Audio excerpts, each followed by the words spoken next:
I'm the middle child. They don't accuse me of being the center of attention for nothing. I'm right smack dab in the center. I'm why we have rules. Because my motto is the same as red green. It's easier to be forgiven than to get permission. I long to be the center of attention. The only reason I didn't have to wear what was handed down to me was because, well, I was the first girl. I got blamed for what my younger sister did because, well, mainly everyone knew that I instigated the whole thing. And she was just the one who got in trouble for following my lead. I got left out of most sibling activities, maybe because they were tired of getting in trouble with me. I craved acceptance and approval, and I found just about every way I could to get it. Yep, that's typical of a middle child. Now, as a parent myself, in my blended marriage with 9 kids, we have so many combinations of birth orders with all the reordering. It's hard to tell what the order is. So, how do we understand the dynamics of birth orders so that we can celebrate and thrive in our tribe? Let's talk about it today on Live with Trisha. Welcome to Season 1, Keeping It Real on Live with Trisha, your innovative platform that's been recorded before a live online studio audience. As a seasoned mama of 7 grown children, a grandma, award-winning actor, director, author, and entrepreneur, Trisha Harmon inspires, challenges, and cracks herself up just by keeping it real. Get ready to engage with Trisha and her amazing guest host, Michelle Crumback, for the next 30-ish minutes in innovative and authentic conversation for leaders desiring inspirational perspective, purpose, and laughter in between tears. Hello, everyone. Welcome to Live with Trisha. I'm Trisha Harmon. I'm Michelle Crumback. And we together are here to help you learn how to laugh in between your tears.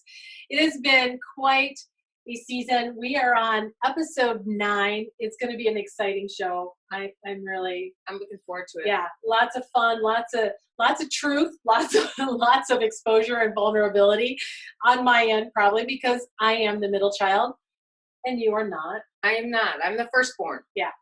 And that's why we get along really well. But we are 2 peas in a pod and we have a lot of fun doing what we do. So, yeah. So tell me the dynamics of your family. I am one of 3. I am the oldest. The youngest is 6 years younger than me. My brother's 3 years younger than me. So I basically, like the intro said, I wrote the rules. I took charge, family mediator. Yeah, totally. Yeah. Not always in the nicest, most loving, godly way. I think I wanted to see how much I could get away with. And yeah, it wasn't pretty. But you did it in a very stealthy kind of way, didn't you? Yes, I did. You know, it's interesting because you are the firstborn girl and my brother was the firstborn, and it's just kind of flipped around. So it'll be interesting to hear the dynamics coming from a firstborn girl as I experienced it from, being the sister of a firstborn brother. Mm-hmm. So let's kind of talk about that. But the shock, let's just set this up here. Can you imagine the shock of bringing home the firstborn? No experience. Do you remember that? I do remember that. Cameron McCormick is our videographer. They are expecting their first girl. This is all for you, Cameron. This is what you get to look forward to. The shock of bringing home that baby when you are like brand new at parenting, especially young. I know that maybe people who are having their firstborn in their late 20s or early 30s, maybe it was a little different. I was 22, 23. And I was still a baby, really. And we brought that little one in, and I just, I had to think, did I really have a job description for this? How does this work? Am I qualified to even have this child? Yeah. It's one thing in the hospital where, you have all these people around and they're helping, coming to rescue. Yeah, bringing the baby, taking care of the baby while I sleep, So, I was just so scared walking into our home with our first baby. It hit me hard. We were solely responsible emotionally, physically, financially, spiritually, legally. I felt helpless. And yet I'm holding this helpless, defenseless, crying, pooping, sleeping baby. And I am now large and in charge. And I remember honestly thinking, I can't even put her back. Do you remember kind of feeling like this fit inside of me? Yes. Like, where did you come from? how did, and now it'd be kind of nice to just tuck you back so I could get a little sleep. and no returns on this. No returns. I had no idea how to communicate with her. I just filled one hole and wiped the other clean. You know, I laid her down, I picked her up, and she's crying. I rocked her in my arms. I walked and paced the room. She's still crying. I put her in her car seat because, hey, she was pretty quiet on the way home in the car seat, so I picked up on that, pretty quick. And we tried the same thing. Yeah, so put her in a car seat, rock it, and then go put the car seat in the car and take her for a Oh, we tried ride that too. and drive around the block, and then I would put, like, when you're home and we were sharing a car, we only had one car back then, and so when I didn't have a car, I would literally put her in her little cradle, and I would put that on top of the dryer and turn the dryer on because somebody said put her on the dryer. So needless to say, our firstborns were not that easy. Oh my word, the first 3 months were so unexpected, and she cried nonstop. Yours probably did because you have an incredibly easy first baby. No. No, I bought a 5-pound bag of sugar to the grocery store just in case she started one of her fits, so I could put the pacifier in the sugar and shove it in there. And I mean, I brought sugar. You would have thought we were going for 6 months. That's funny. Yeah. I remember, and we were doing a road trip, and she's only 3 months old. So you'd think a 3-month-old, easy peasy traveling, really, that's all they do is eat, sleep, and poop at that point. They're not really needing a whole lot of attention. So we go on this long road trip, and Sissy, as she's now benevolently called because she became a sister, but actually she demanded that we call her Sissy when she became a sister. It was kind of fun. So that's what she's known for. Everybody calls her Sissy. So here she is, 3 months old, and she is just crying nonstop on this road trip for 3 hours. We're 3 hours in. I am doing absolutely everything I can. I'm nursing her, and you can only nurse for so long. And then that doesn't feel good anymore.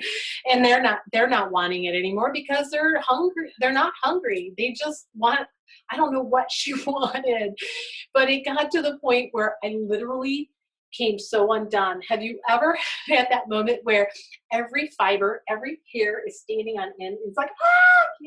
I turn around, Michelle, I turn around and I scream, shut up! And then I burst into tears because I realized what I had just done.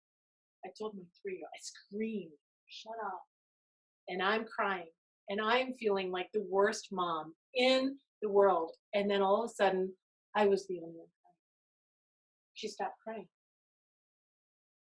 I turned around, I looked at her, and I said, if I knew that's what it would have taken, I would have cried 3 hours ago. Yeah, it wasn't long until we knew full well that Sissy was what James Dobson began calling in the day a strong-willed child. I think I actually survived those years listening to James Dobson's Focus on the Family. Well, my mom was in Florida, and when my first was born, she used to say, I'd call her and tell her what was going on, and she'd say, oh my gosh, you have the patience of Job. And I would get kind of offended and be like, what is she talking about? I don't have a bad job. Then I had my second, which was just about as easy as it could possibly get. And I went, oh, I do have the patience of Job. She was right. And I had Kayla. And yeah, the next born, she was the easy peasy pleaser. Yeah. She's the one that only got in trouble because she followed the lead on her firstborn. And then you don't realize how difficult that child was until you have one that isn't. And you're like, oh my goodness. Yeah. God's grace was all in it, and in me and in you, I know. Yeah. But we didn't even realize it until the easier child came, and then we could look back in retrospect and see his hand was in it.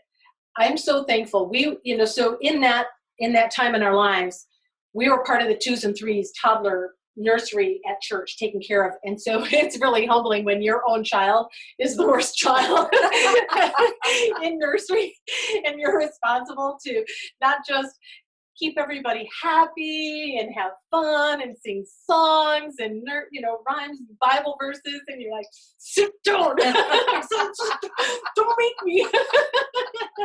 It's so humbling. And I remember Pastor actually sitting in. I'm wondering if they assigned him to our nursery that day and said, "You got to go watch this. This is something else." Because he pulled us aside and he said, "Listen, I don't ever want you. Yes, she's strong-willed, but don't ever break her will. Just learn how to channel it." And that was like life in my, he breathed life in my sail. There's hope. There's hope. There was direction. You're right. So I just had to learn how to channel it. And I'm sorry, but I channeled it with your hand. Wooden spoon. Wooden spoon. We should have put our wooden spoons on today. That would have been hysterical. We could have. Yeah. I still have the same one. There's a comedian that I showed a couple episodes ago. So if you're not on live with Trisha and a part of the on live studio audience, you're missing a whole segment of pre-show, because we did this comedian who talked about his mom, who was just the ninja war. She was able to make spaghetti and deal with discipline all at the same time. So yeah, the wooden spoon or something else. I didn't like doing it. It hurt too much. I would like red blood vessels. I'm like, oh, this isn't going to work out too well. No. So yeah, in fact, we kind of had this. I would teach my children, and I actually stood up and did it and said, "Foolishness is bound up in the heart of a child." And I would go down really, really low and bend over as if I was bending over. And then I would pop up and say, "But the rod of correction will drive it far from it." That was scripture memorization 101 in my home. So I thank God. I thank God for the lessons, because Mary Beth and I, Sissy and I, have a beautiful relationship, and I am so thankful for the woman of God that she is. She's about to be a mama herself, and it would have been fun to have all of my kids on this. Wouldn't that have been a hoot for them to, share from their perspective? It just didn't work out. But if you haven't watched other episodes or listened to other episodes, episode 2, I hope you have one just like you, is a perfect one for you to hop on and listen to, because that kind of ties into this a little bit. And that's one thing who Mary Beth is, oh my word, she's going to be a perfect and a beautiful mama.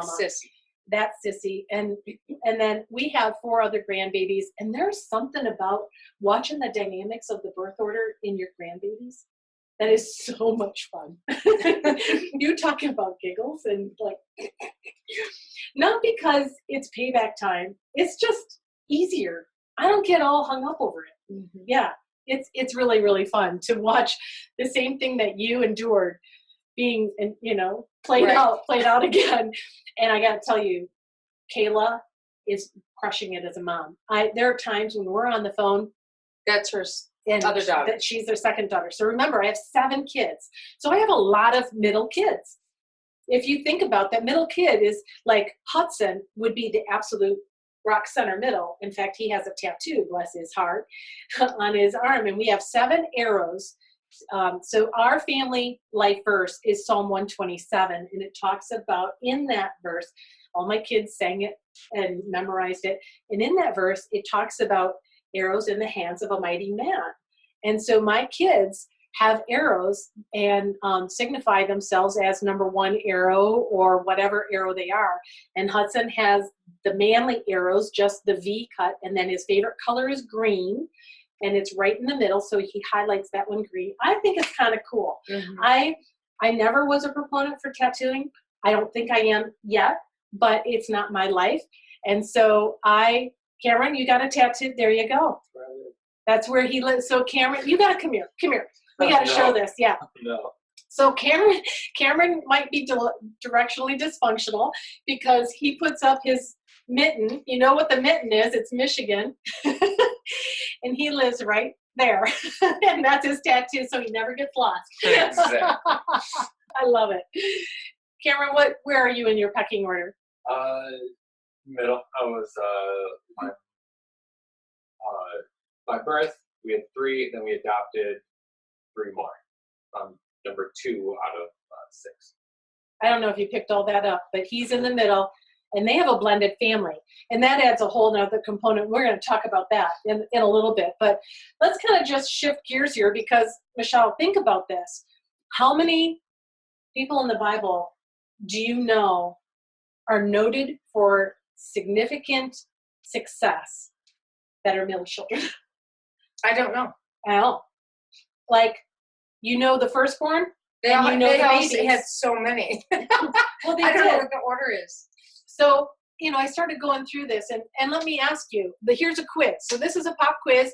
Maybe you can pop on your chat box or comment below and answer this, but how many do you know who this middle child is?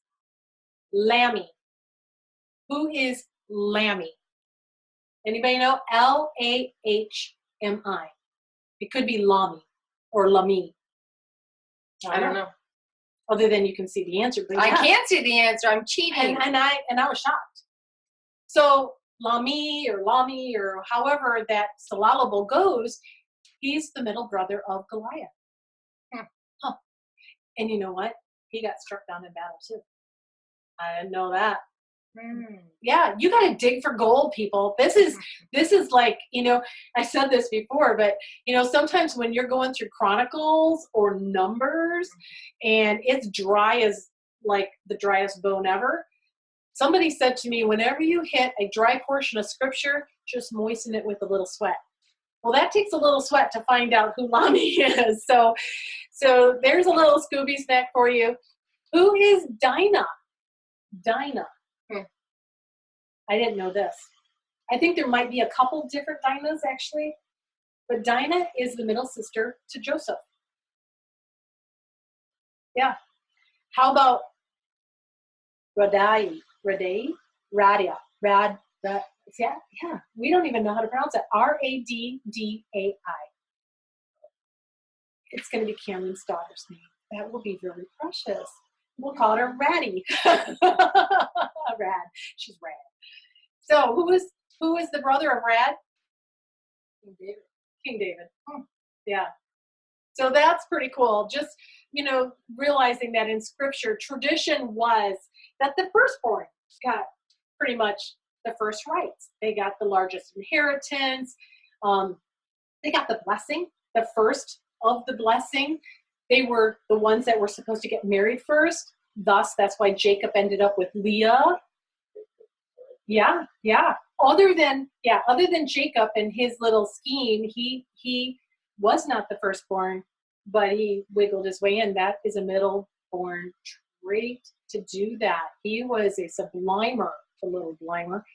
And so, when you think about and Isaac turned around and did the same thing to Jacob's 2 kids. And he put his hand on the second brother. And Jacob was like, no. And Isaac went, I know what I'm doing. And it was like coming back at him, wasn't it? So that's kind of interesting. That's just a tidbit on the side. But the last will be first, and the first will be last, but the middle gets squeezed out. Or we become the cream in the Oreo or the cookie. We're like the stuff in your Twinkie, right?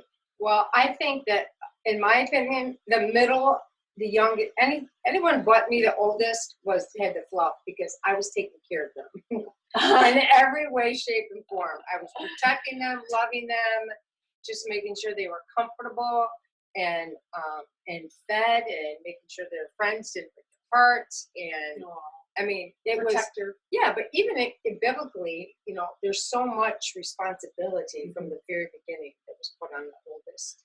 Yeah. It's amazing how innately, I think oftentimes, spiritually, it's already been established. Yeah. And then innately, we have that as well. Yeah.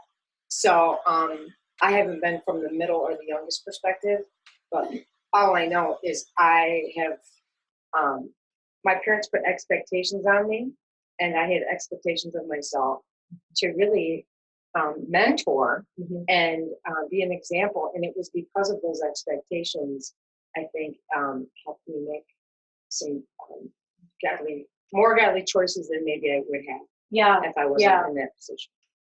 You know, it's interesting because I am the middle child, but I'm the firstborn girl. And so there are a little bit of dynamics in that are different than if I had been the second boy in the Mhm. and the middle. Mhm. Yeah. So if you have 3 boys or 3 girls, then you definitely have a true middle. Mhm. So there are some dynamics with this, the second born being the opposite of the firstborn that kind of follow some of those traits. So it is interesting because we come from parents, my mom and dad are go-getters. I mean, they're in their 80s now, and they are just so responsible. They're the matriarch and patriarch of our entire family. They're the only ones left, and they just are driven. They're I would call them type A kind of personalities. They're just go-getters. And it's interesting because I I never thought of myself like that, but I'm so competitive. And it is one of the traits of the middle, but I'm almost wondering if maybe some of the firstborn. So, you know, I'm here. This whole show is not, it is self-serving because sometimes I think the middle child really does get the short end of the stick. And I just want to celebrate middle child. There actually is a middle child day, National Middle Child Day. Go figure. It was back in August 12th, I believe. I want to say. So let's celebrate us. It's still the month of August. Let's celebrate the middle child, and let's talk about the characteristics, and let's make connections with not only what you can relate to, but maybe what the cause is behind maybe the negative connotation or some of the smack we get for being that middle child.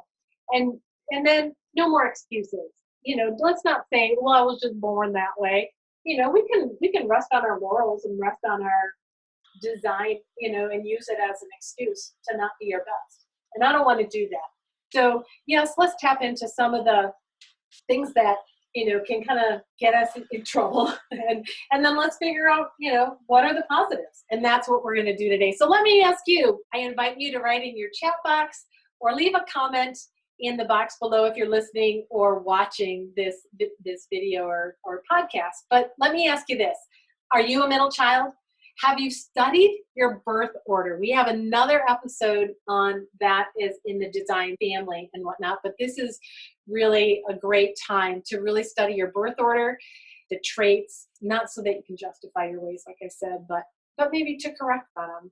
So while you're answering that question, I just want to take time to recognize those that are underwriting and sponsoring today's episode of Live with Trisha.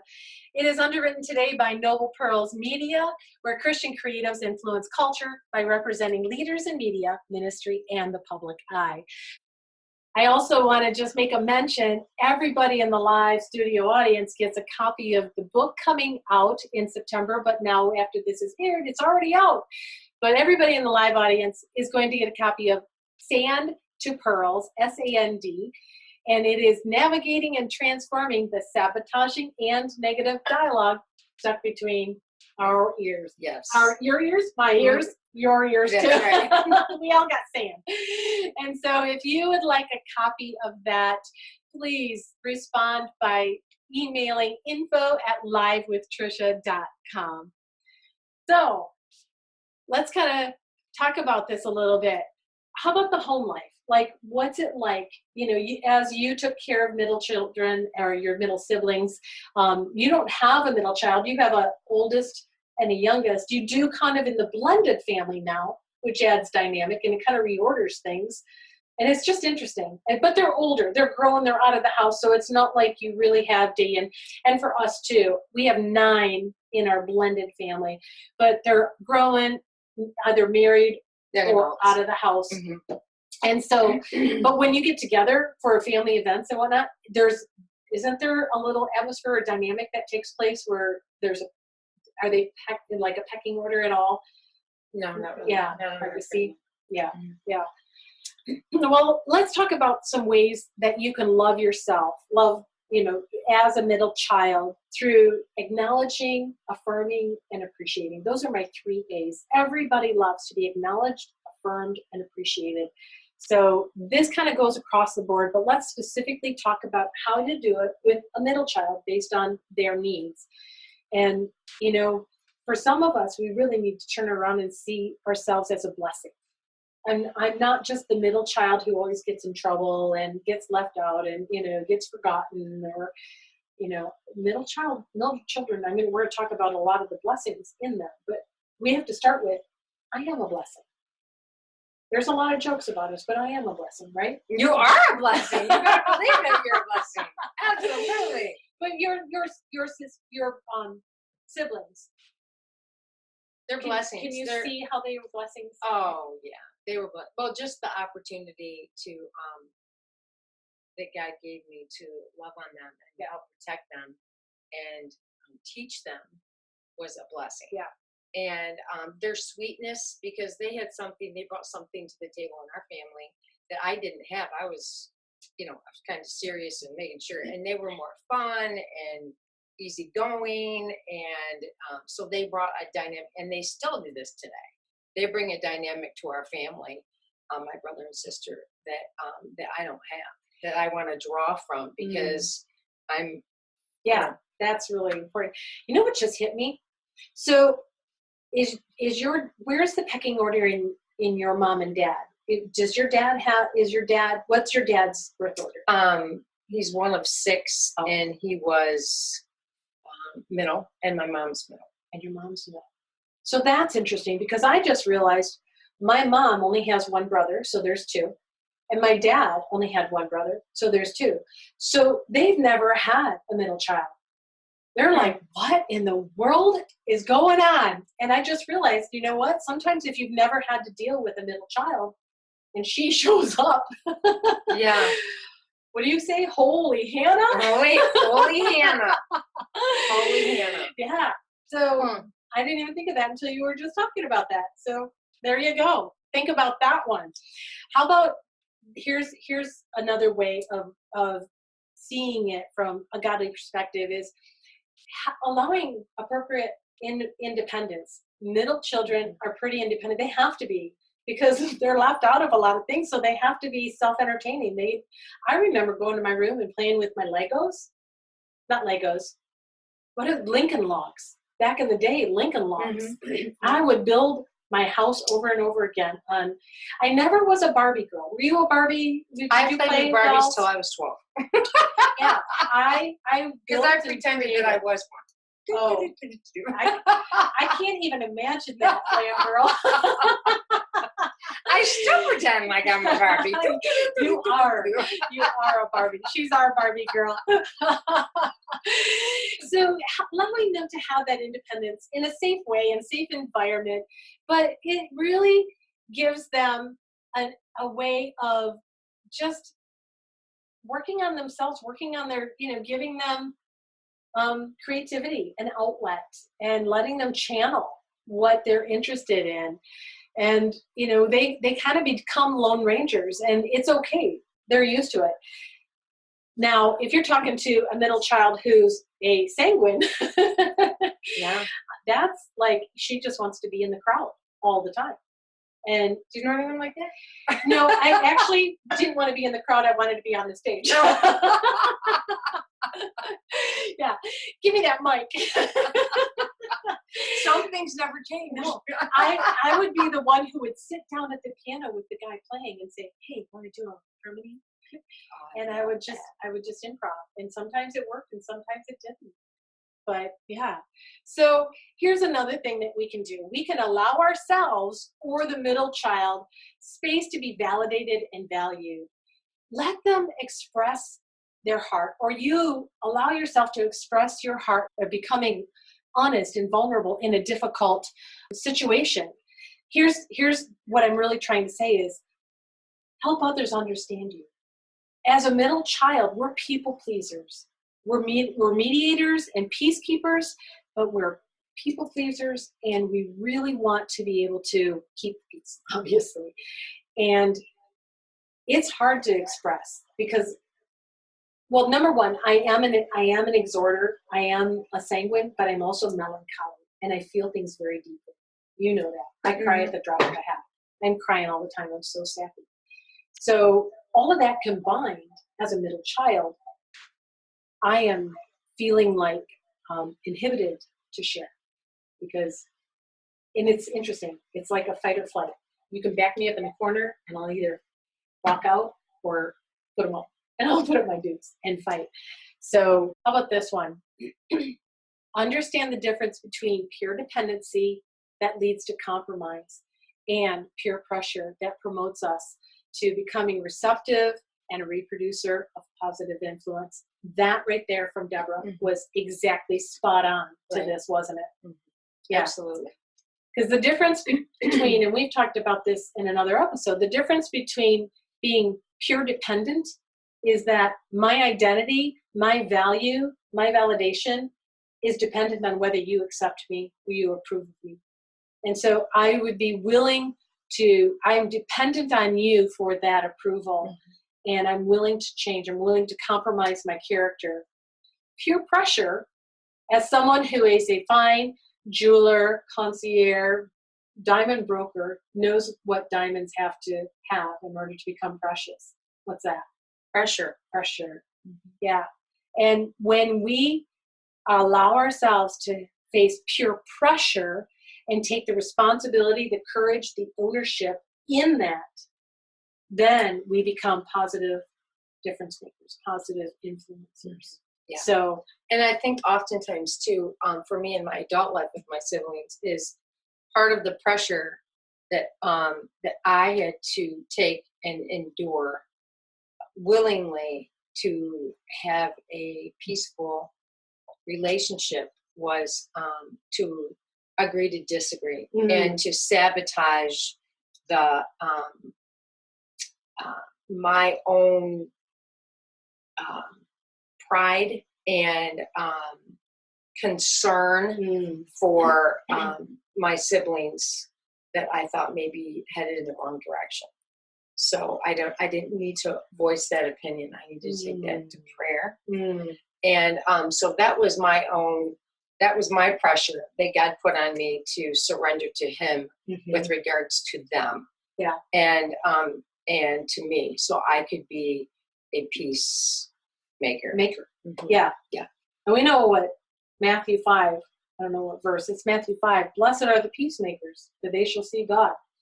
So that is a huge goal. Valuing our mediation and negotiation skills as being a peacekeeper, like you just said, and don't serve out of a balance or intrusiveness like a busybody, or like what you said, get your pride out of the way. Yeah. See it as, okay, I'm offering a suggestion. You can own it, you can take it. I don't have to shove it down your throat. I don't have to be right. That's the one thing. Yeah, that's it. I had a sermon one time, the pastor said, when you're 10 feet under, what is going to be right? How is that going to contribute to your life in any way, shape, or form? Yeah. You know, being right is just a prideful. Yeah. It's just prideful. If the goal is to be right or to be understood. I mean, you know, I had somebody who was a huge mentor in my life, and he said, do not seek to be understood until you seek to understand first. Yeah, that's good. That's wisdom. Yeah. So it's okay. It's okay to inquire what your family members, spouse, employers value in your attitude and effort. For you, it goes further than flattery and compliments for wins. We middle children always see the failures and losses, no matter how successful and how accomplished we are. We are self-critical. Maybe all of us are, but I think we are more susceptible because for me, I wanted to be just like my brother in so many ways. I mean, he played baseball, like he played crazy baseball, and he was really good at it. And he played through college and talked about semi-pro ball. And I wanted to be a catcher just like him. So we would go out to the road, down the dirt road when we lived up north. We called it God's country up there because there was nobody around. And he would fire balls at me. I mean, I'd have my glove. I didn't have a catcher's mitt a catcher's mask because I was stupid. And he's firing balls at me. And there went a couple teeth, you know. Incoming. So, incoming, yeah. it just kept coming closser and closer, and it didn't dawn on me until it hit me. Yeah. But I wanted to be just like him. So then we kind of turned it into sweat socks. And he played hockey, and that is the perfect way to learn how to be a catcher, is be a goalie, because you're knocking it down. And he taught me how to do a throw down at second base from a squat position. And so yeah, I wanted to be just like him. And so it was out of that need. I was comparing myself among myself, which scripture says is not wise. I wanted to be just like him. I wanted to be just like my sister. She was the hoot. She was the social butterfly. She actually was like a wallflower for a while. She was really shy and introverted, and she probably still is. She observes. She loves going into a room and just sizing it all up. And she does a really good job of knowing where she fits in and who she's gonna, she Connect with. Yeah, yeah. So that takes a lot of skill, and I just so admire her. And she's quick-witted. She is like she's like our Mare, and she's the last, and she's the baby, and so is Marion, and both of them are so stinking funny. It doesn't take any effort for them.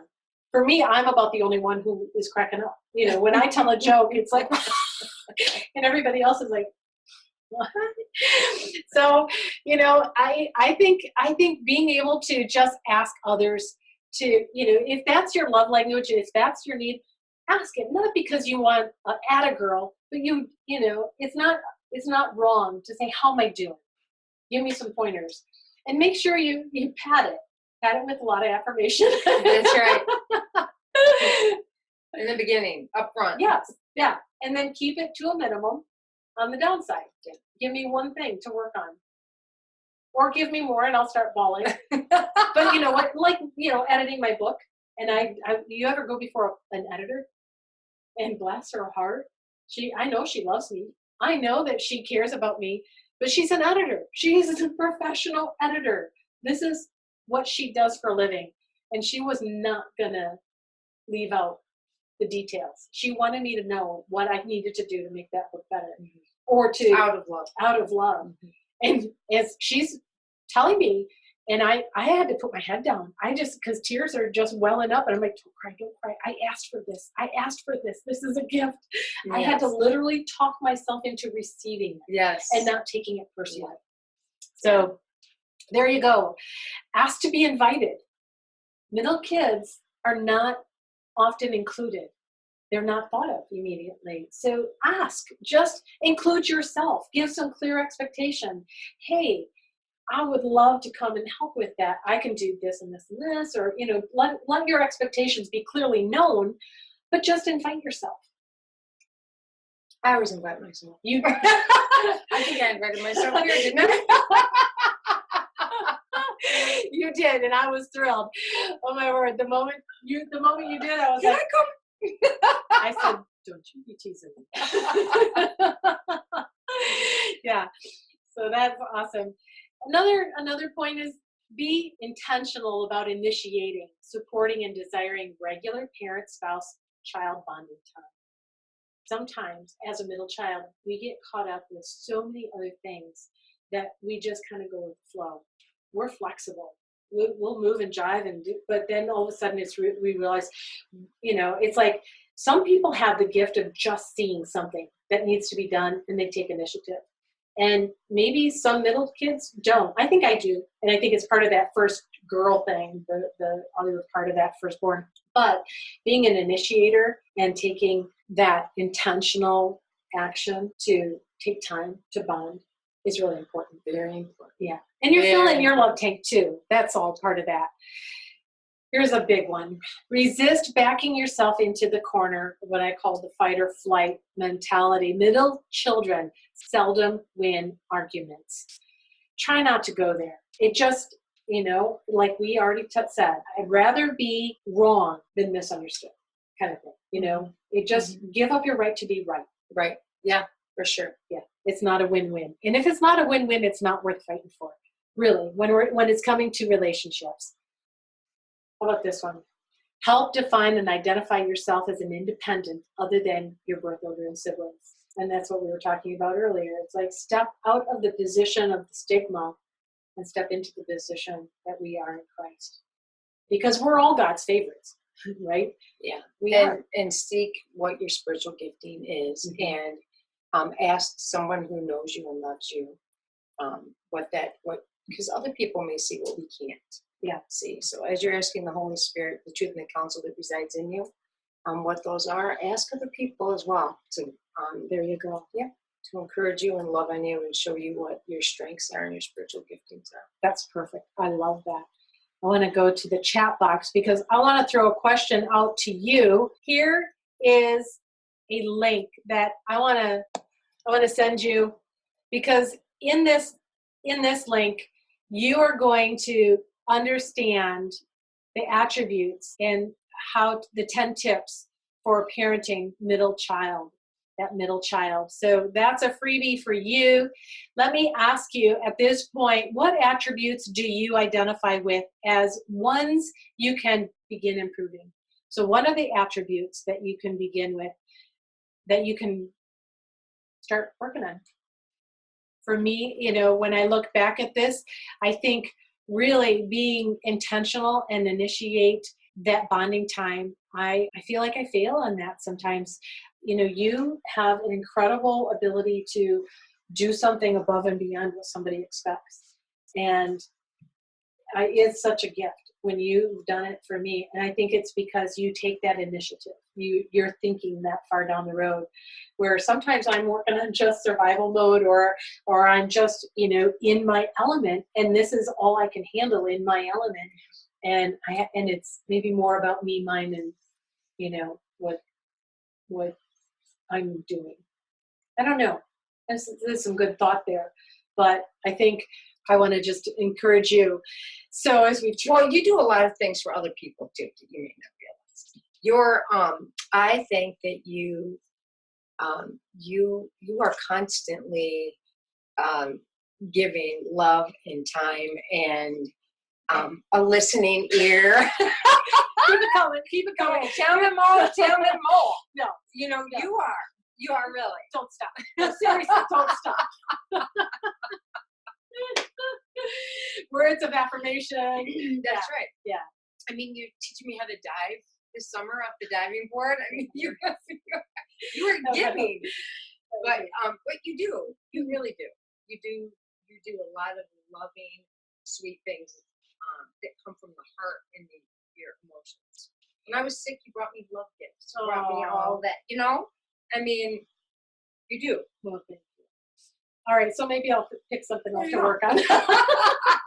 Since I've arrived already on that one. All right, let's start talking about the blessings. Because like we said, we are blessings. And let's attribute the middle child that can be a great contributor, a great asset in the choices to community, the company. When you're working with somebody, let's look at some of the famous middle children. And I said Bible doesn't really talk about it, but we have a lot of famous middle kids that are now millionaires, billionaires.